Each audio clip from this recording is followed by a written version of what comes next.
Billy also officed in the church office, as you knew, and sometimes he'd come up behind me and scare me.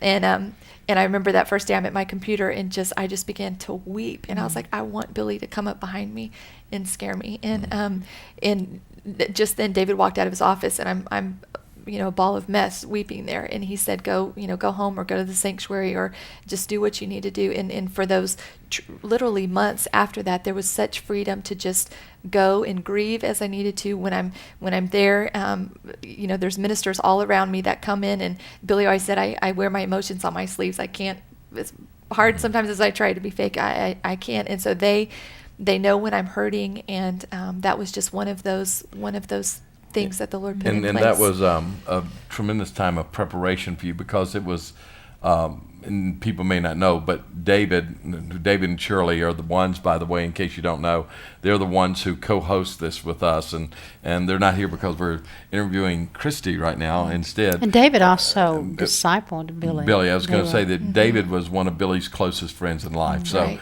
God had just really placed you, I think, in his sovereign plan, in a place where you would be in a safe place after this happened. And I could just see the hand of God on your life, during that time.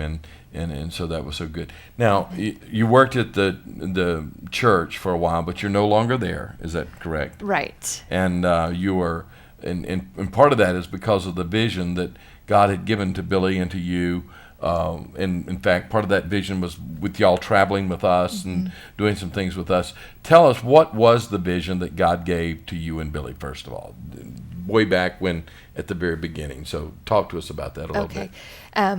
Like I said earlier, we lived in Amarillo. The Lord moved us up there in 1998 to 2002. We lived there to be the directors. Billy was the director of the Faith City Mission, which is a homeless shelter. And while there, the Lord gave Billy the vision to create a prison release program. And so that ministry was flourishing. And Billy always had a heart for the least and the downtrodden. And there was a little saying that he had. The least, serving the least, the last, and the lost at any cost. That was that again. Serving the least, the last, and the lost at any cost. And that has become the mission statement for the ministry that we'll talk about. And so David called us in 2002, and we had the vision to come back to San Antonio and on some of the acreage adjacent to the church to build something similar to the Faith City Mission, a homeless shelter type thing. So that's why we came back, and that was the original vision of what's now called the Alamo City Mercy Foundation. And it's our office is at Alamo City Christian Fellowship, but it's a separate 501c3, a separate ministry. So we moved back in September of 2002. But then as meeting with y'all, and you said earlier, I want to go back, so that David was one of Billy's closest friends, as you were as well, Sammy and Tex, and appreciate you guys for that. But y'all invited us to go on a trip to Africa, and that trip was in February of 2003, and that messed us up in the spirit. That was just an awesome thing. We've never traveled internationally, and we went with you guys. And while there, the Lord totally changed the vision of what was to be the Mercy Foundation. So now it is an international ministry where we go and travel mainly with you, and the doors that the Lord opens up opportunities. While we were in Africa, Billy, we talked earlier, he was an athlete, and he grew up during the time of segregation, and he lived on the block that was the last block of the paved street, and then started the African American community. And that's why he was such a great athlete, because he ran with those black kids, and that's why he was so fast. And we went to his white school. He just blew everybody away. And so when we went to Africa, he felt like he was in his element. And as y'all remember, he came back saying, in America we have African Americans, and he said, but I'm going to tell you, he said, I'm an American African. And so God just really burdened us for the nation of Africa. And then after that, we went to India with you guys, and then Brazil, and And so the Lord has just totally One of changed the things that vision. happened in Africa while y'all were there, because we had a fairly large team, and our teams go out into the neighborhoods and the regions, and you and Billy went to an area, and there were some street kids, from what I remember. Right. Tell us about that. They're called the Chokoras, the children of the dirt. And the place where Billy was preaching, it was called the Jericho Estate. And in God's sovereignty again, as there was a big group that went to Africa, and y'all paired us, I'm sure through prayer, with a pastor and his wife to be our pastors. And so they were the ones that took Billy and I around to the ministry points. And Peter and Jemima, who were our pastor and his wife, had a ministry to the Chokoras. And so they took us in between two of our preaching engagements, took us to the slum area outside of Nairobi, and showed it. And we took bread and watered down orange drink.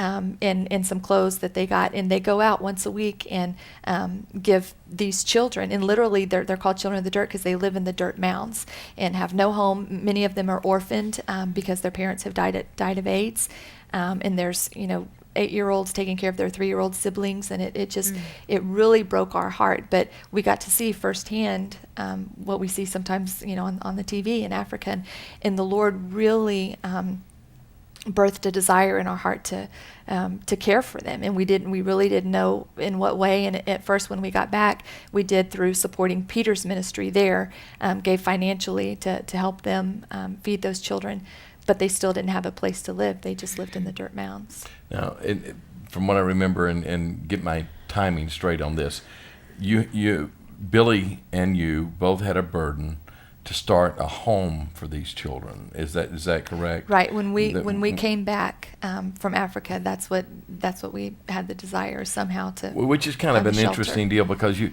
came to San Antonio because you wanted to have a place of shelter for those who were needy, and the Lord really gave you that desire to do that. He didn't change the desire; it was just in a different setting. Right. And He gave you the desire to build a shelter in Kenya, and you saw that the world was filled with people in great need, and so street people that God put on your heart. Okay, so He gave you this desire. Now Billy is killed. Normally what will happen is then something like that, when the person who is the real mover and shaker behind such a vision, it dies. Right. Did it die?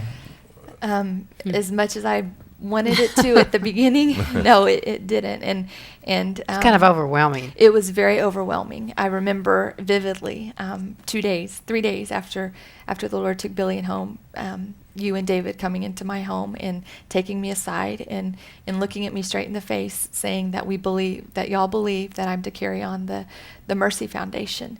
And honestly, the first thought that came to my mind was, no, I don't want it, because one thing that I pray that the Lord would change in me, and he is little by little changing it, but I tend to take the path of least resistance, and when I see something big, I'd become overwhelmed, and I would just rather bury my head in the sand.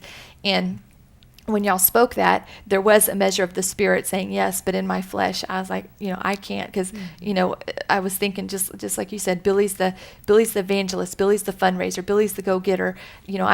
I'm his helpmeet, and that's what I thought I would be doing for the rest of his life, is just encouraging him to be that. But obviously, the Lord had different plans. And so, but you kept in touch with Peter and Jemima, right? And through email and so forth. Right. And the burden and the vision didn't stop with them. No, it didn't. And so God reignited that, and didn't reignite it. He just never let it die. Right.